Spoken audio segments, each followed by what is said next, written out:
makan dan minum. Bapak-bapak,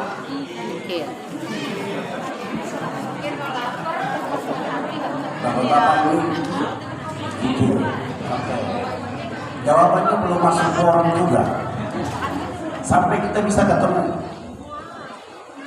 Ini khusus ibu-ibu saja dulu. Senangkah ibu-ibu ini punya suami yang galak? Lebih kencang lagi ulangi. Senangkah ibu-ibu ini punya suami yang galak? Ya, silakan diam. Karena ibu-ibu, bapak-bapak. Senangkah bapak-bapak ini punya suami yang cerewet, istri yang cerewet? Kenceng banget. Astagfirullahaladzim. Pertanyaan keempat.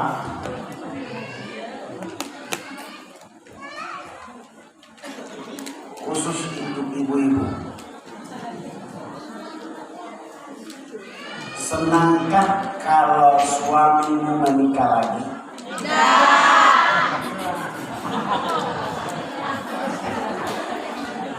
Pertanyaan berikut untuk ibu-ibu. Siapa di antara ibu-ibu ini selama menikah suami mau ke kantor, dia sudah mandi, sudah sarapan, ada dua pekerjaan yang belum selesai, yaitu pakai kaos kaki dan sepatu. Siapa di antara ibu-ibu yang pernah di pagi hari merampas kaos kaki dari tangan suami, lalu dia bilang kepada suaminya, "Abang, Mas, izinkan pagi hari ini aku masukkan kaos kaki di kaki kanan dan kaki kiri."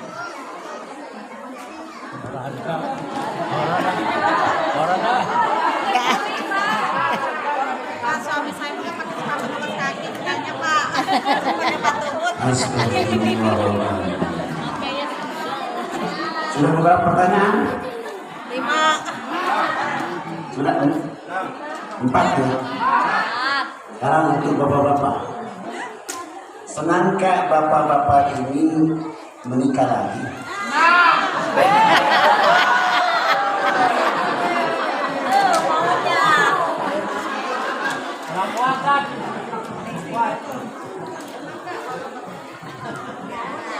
Terakhir, isu terakhir ya.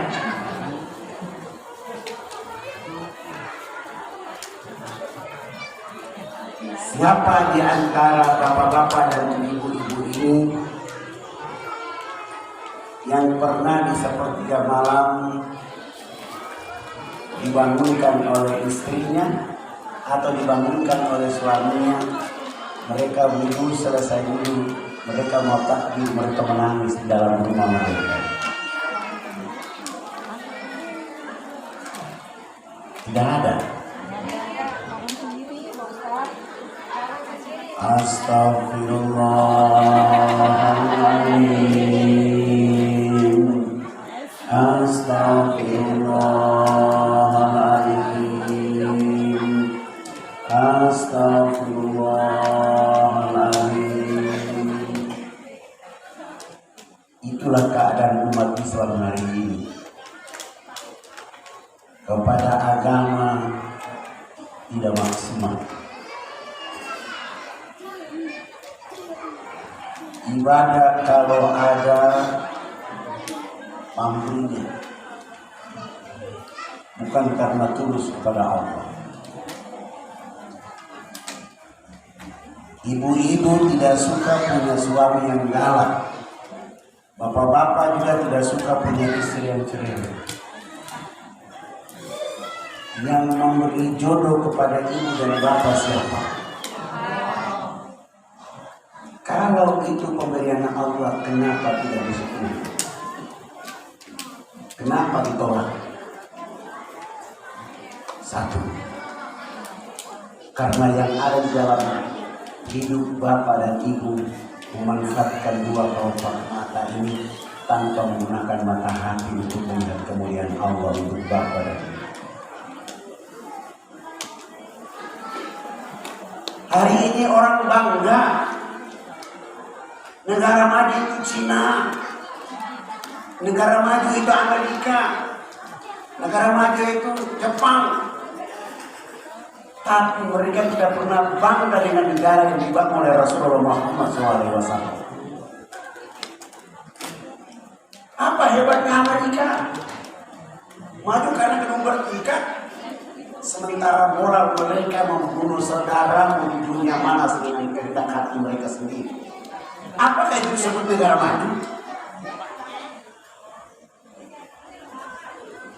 Orang bangga dengan China, dan negara yang tidak tunduk kepada Allah Subhanahu wa Ta'ala, tidak bangga dengan negara yang dibangun oleh Rasulullah Muhammad SAW.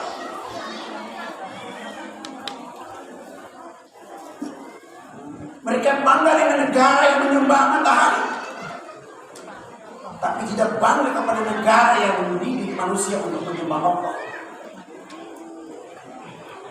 Wajar pemilu nanti orang Islam Indonesia dimanfaatkan oleh orang lain untuk kepentingan mereka, sementara umat Islam sendiri menjadi penonton dan lagi susah di negerinya sendiri. Maka harus kita mengembalikan. Di masa Pak Harto tahun 86, dan ini kebiasaan Pak Harto. Setiap menjelang 27 Rajab, seluruh ulama di Indonesia dikumpulkan untuk evaluasi tentang perjalanan agama di Indonesia.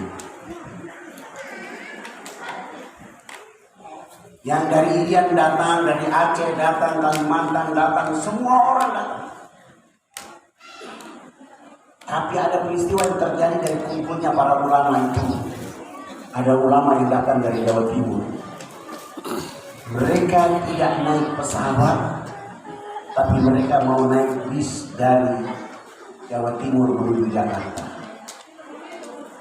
Berapa ulama dari sana? 60 orang. 30 orang pakai celana panjang, 30 orang pakai sarung. Dan pada saat mereka naik bis menuju Jakarta, mereka tidak menunjuk siapa menjadi pemimpin perjalanan mereka.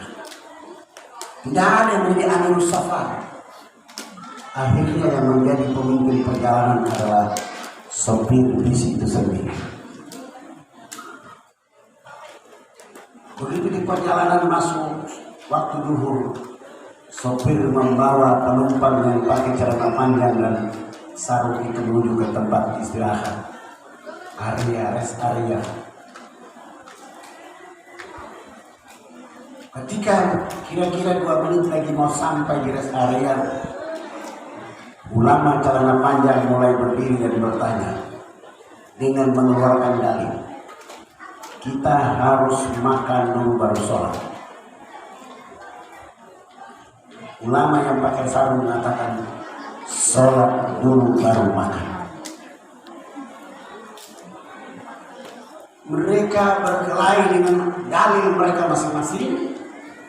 Sudah tiba di tempat acara, 10 menit belum ada yang turun dari bis. Mereka masih ribut tentang makan dulu atau sholat dulu. Akhirnya keputusan terakhir, makan dulu baru sholat. Turunlah mereka dari bis menuju restoran makan. Selesai makan, mereka menuju musola.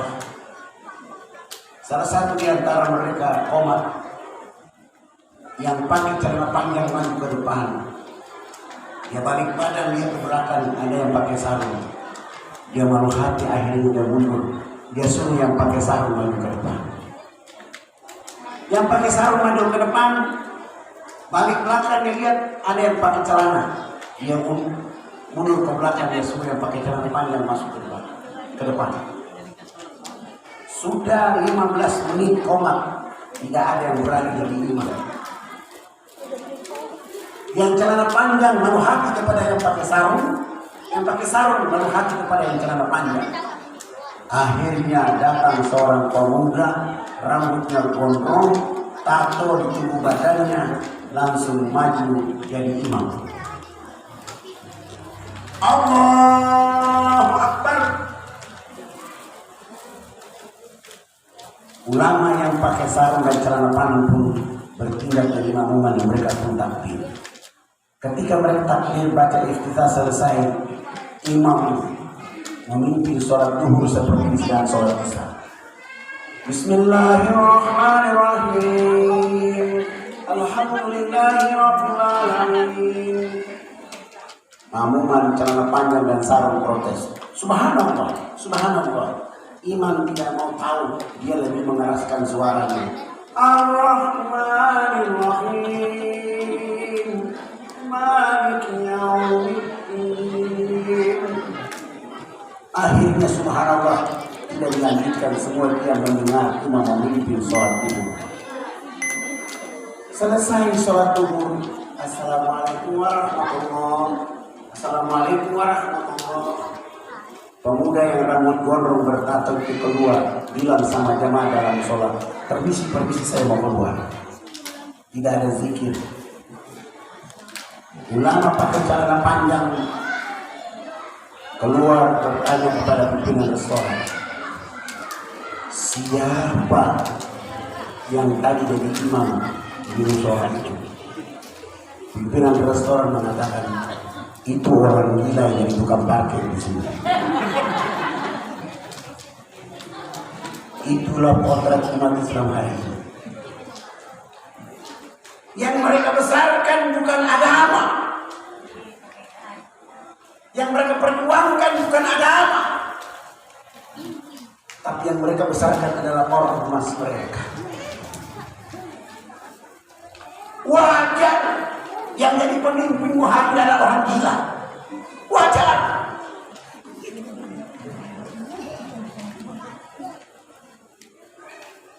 Sementara orang luar negeri mengatakan bahwa harapan kepada perkembangan agama di dunia itu ada di negara ini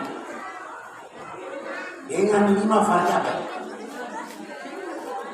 Umat Islam terbanyak di dunia ada di Indonesia, 235 juta. Masjid terbanyak di dunia ada di Indonesia.